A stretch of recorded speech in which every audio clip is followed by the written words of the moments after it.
وسلم علی رسولہ الکریم وعلی آلہ واصحابہ اجمعین اما بعد فاعوذ باللہ من الشیطان الرجیم بسم اللہ الرحمن الرحیم یا ایہا الذین آمنوا کتب علیکم الصیام کما کتب علی الذین من قبلکم لعلکم تتقون وقال النبی صلی اللہ تبارک وتعالی علیہ وسلم الصوم جنۃ او کما قال النبی صلی اللہ تبارک وتعالی علیہ وسلم صدق اللہ وصدق رسولہ النبی الکریم۔ حاضرین گرامی قدر، سورۃ البقرہ کی آیت نمبر 184 پر ہماری گفتگو ہو رہی ہے، جس میں اللہ تبارک و تعالی نے 3 باتیں بیان فرمائی ہیں۔ سب سے پہلے روزوں کی فرضیت بیان فرمائی، کتب علیکم الصیام فرما کر کہ تم پر روزے فرض کر دیے گئے، کیونکہ روزہ ضروریات کے چھوڑ دینے کا نام ہے، اور جب انسان ضروریات کو چھوڑتا ہے تو ضرر ہوتا ہے، تکلیف ہوتی ہے، مشقت ہوتی ہے۔ تو جب ایسی عبادت فرض کی گئی جس کے نتیجے میں ضروریات چھوٹتی ہیں، کھانا پینا، دیگر جائز خواہشات، اس کے نتیجے میں چھوڑنی پڑتی ہیں، تو یہ آسان نہیں تھا۔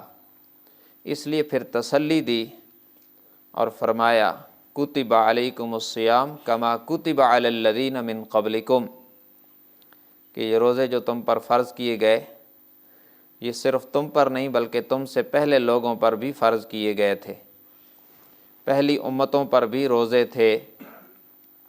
اور اگر ہم جائزہ لیں تو پہلی امتوں پر روزے ہم سے کہیں زیادہ مشکل تھے۔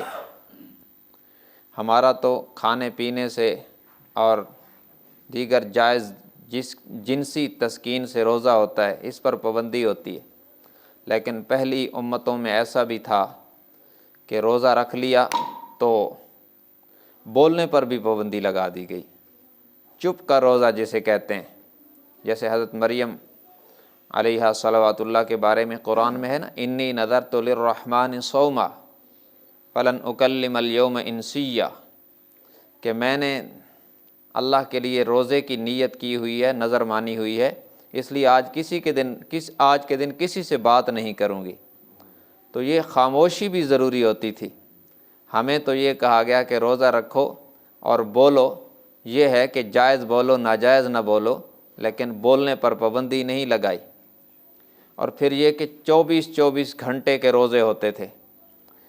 ابتدائی اسلام میں اس امت پر بھی یہی تھا کہ سورج غروب ہوا اور روزہ کھل گیا، افطاری ہو گئی، اور جب تک جاگتے رہے تو کھانا پینا تھا، اگر آنکھ لگ گئی تو روزہ بند، اگلے دن کا روزہ شروع ہو گیا۔ تو اب دیکھیں کتنا مشکل تھا۔ ایسا بھی ہوا پھر بعض صحابہ کرام جو بیچارے دن کو کام کاج کرتے تھے، مشقتوں کا کام کرتے تھے، ایسا بھی ہوا کہ مغرب کے بعد آئے، کھانا کھایا اور عشاء سے پہلے تھوڑی دیر ٹیک لگائی اور نیند آ گئی اور روزہ بند۔ اور کتنا مشکل روزہ ہے کہ 24 گھنٹے کے لیے روزہ بند ہو گیا۔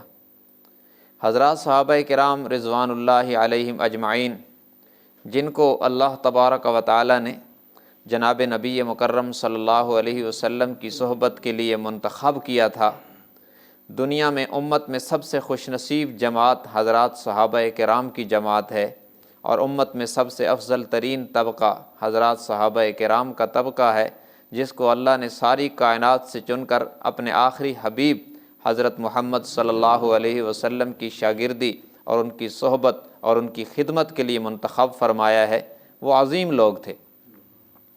ان کا خاصہ یہ تھا کہ جب بھی ان پر پریشانی آئی تو اللہ نے ان کی پریشانی کو رفع کرنے کی برکت سے پوری امت پر آسانی کر دی۔ یہ حضرات صحابہ کرام کا اعزاز رہا۔ بیسیوں ایسی مثالیں ہیں جہاں صحابہ کرام پریشان ہوئے، اللہ نے ضابطے میں ایسی ترمیم کی کہ پھر قیامت تک ان کی برکت کے لیے آسانی ہو گئی۔ تو اس روزے میں بھی ہمارے لیے جو آسانی ہو گئی کہ ہمیں کہا گیا کلو وشربو حتی یتبین لکم الخیط الابیض من الخیط الاسود من الفجر، کہ اب کھاتے پیتے رہو یہاں تک کہ صبح صادق ہو جائے، یعنی پوری رات ہمیں رخصت دے دی گئی۔ یہ وہ صحابہ کرام کی پریشانیوں کے نتیجے میں اللہ نے ان پر رحم کیا اور ان کی مشقتوں کو آسانیوں میں بدلا، اس کی برکت سے پوری امت پر آسانی ہو گئی۔ بعض صحابہ کو جو اس طرح مشقت ہوئی تو وہ بہت پریشان ہوئے کہ کیا بنے گا، اتنا لمبا روزہ اور تھک ہار گئے، ظاہر ہے کہ اگلے دن مغرب تک روزہ بند ہو گیا تو بڑا مشکل تھا۔ تو ان کی پریشانی کو اللہ نے جو رفع کیا تو ہمارے جیسے کمزوروں کے لیے بھی آسانی ہو گئی۔ اب فرمایا کہ اب کھاتے پیتے رہو جب تک صبح صادق نہ ہو، صبح صادق تک کھا پی سکتے ہو۔ صبح صادق سے ہمارا روزہ شروع ہوا، ہمیں کئی گھنٹوں کا ریلیف دے دیا گیا، اور یہ حضرات صحابہ کرام کی برکت ہے رضوان اللہ علیہم اجمعین، کہ جن کی پریشانی پوری امت کے لیے آسانی کروا گئی۔ اور پھر ہمیں اس روزے کی برکت سے کئی انعامات دے دیے گئے جو پہلی امتوں میں سے کسی کو نہیں دیے گئے تھے۔ اس امت کا اعزاز جناب نبی مکرم صلی اللہ علیہ وسلم کی برکت سے ہے کہ اللہ نے ہمارے اوپر روزے فرض کیے، اس میں ترمیم بھی کر دی، بولنے کی اجازت بھی دے دی، وقت بھی تھوڑا کر دیا، لیکن انعام زیادہ کر دیا۔ دیکھیں نا، دنیا کا دستور ہے کہ جتنی ڈیوٹی زیادہ اتنی ہی اجرت زیادہ، جتنا کام زیادہ اتنا انعام زیادہ، لیکن حضور علیہ السلام کی برکت سے اس امت کا اعزاز یہ ہے کہ کام تھوڑا انعام زیادہ۔ جناب نبی مکرم صلی اللہ علیہ وسلم پر کروڑوں اربوں خربوں درود و سلام اللہ تبارک و تعالیٰ نازل فرمائیں کہ جن کی برکت سے ہم گناہگاروں کے لیے یہ آسانیاں ہو گئیں کہ کام تھوڑا انعام زیادہ۔ ہماری مثال تو یوں ہے، ایک روایت کا مفہوم ہے کہ ایک بندہ فجر سے لے کر مغرب تک کام کرتا ہے، اس کو بھی اجرت ملتی ہے۔ ایک بندہ ظہر سے لے کر مغرب تک کام کرتا ہے، اس کو بھی اجرت ملتی ہے، اور ایک بندہ عصر سے مغرب تک کام کرتا ہے اور اس کو اتنی اجرت ملتی ہے جتنا ایک فجر سے غروب تک کام کرتا ہے۔ تو اس امت کی مثال یوں ہے کہ ان کا ٹائم تو عصر سے مغرب تک ہے، لیکن اجر میں فجر والے سے بھی بڑے ہوئے ہیں۔ اور یہ ساری جو برکتیں ہیں یہ جناب نبی مکرم صلی اللہ علیہ وسلم کے مبارک قدموں کی برکتیں ہیں۔ تو یہ روزہ ہمارے اوپر اللہ نے فرض کیا، کتب علیکم الصیام فرمایا کہ تمہارے اوپر روزہ فرض کیا گیا۔ پہلی امتوں پر بھی تھا، لیکن حضور علیہ السلام کی برکت سے ہمارے لیے نرمی بھی کر دی گئی، بول بھی سکتے ہیں، اور ہمارے لیے وقت بھی تھوڑا کر دیا گیا، اور ہمارے لیے اجر زیادہ کر دیا گیا۔ دیکھیں نا، یہ اعزاز اس امت کا ہے کہ جناب نبی مکرم صلی اللہ علیہ وسلم نے فرمایا میری امت کا روزہ دار جب روزہ رکھتا ہے اور اس کا معدہ خالی ہو جاتا ہے اور اس سے خاص قسم کی سمیل اٹھتی ہے تو فرمایا اطیب عند اللہ من المسک من طیب المسک، کہ یہ جو سمیل اس کے منہ سے آتی ہے خالی معدے کی وجہ سے اللہ کو کستوری سے زیادہ پسند ہے۔ تو یہ اعزاز اس امت کا ہے، یہ اعزاز ان روزوں کی برکت سے، ان روزوں کے اندر جناب نبی مکرم صلی اللہ علیہ وسلم کا امتی ہونے کی برکت سے اللہ نے ہمیں عطا فرمایا ہے۔ تو ہمیں ان چیزوں کی قدردانی بھی کرنی چاہیے کہ جب ہمارے منہ کی سمیل جو خالی معدے کی وجہ سے اٹھتی ہے اس کو اللہ کستوری اور عنبر سے زیادہ پسند کر رہے ہیں۔ اس کے ساتھ یہ بھی یاد رکھیں کہ ہم پھر روزے میں جھوٹ تو نہ بولیں نا۔ حدیث میں آتا ہے کہ جب بندہ جھوٹ بولتا ہے تو اس کے منہ سے اتنی بو اٹھتی ہے کہ اس کے ہونٹوں پر جو فرشتے مقرر ہیں وہ ایک ایک میل تک دور چلے جاتے ہیں، ان سے قریب رہا نہیں جاتا۔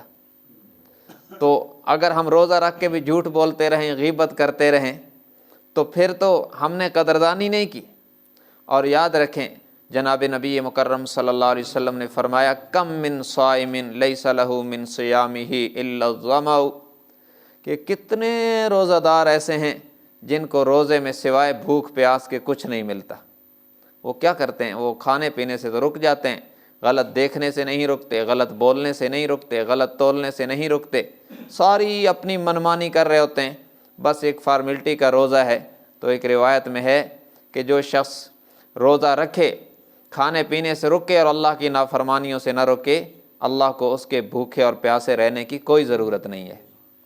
تو اس لیے ہم جب اللہ کی توفیق سے روزہ رکھتے ہیں تو کوشش کریں کہ پوری طرح روزہ رکھیں، صرف کھانے پینے سے نہیں، آنکھ کا بھی روزہ، کانوں کا بھی روزہ، اور زبان کا غلط بولنے سے بھی روزہ رکھ لیں، اور دل کے غلط خیالات پر بھی کنٹرول کریں۔ کوئی وسوسہ آ جائے تو فوراً استغفار کریں، پوری طرح روزہ رکھیں۔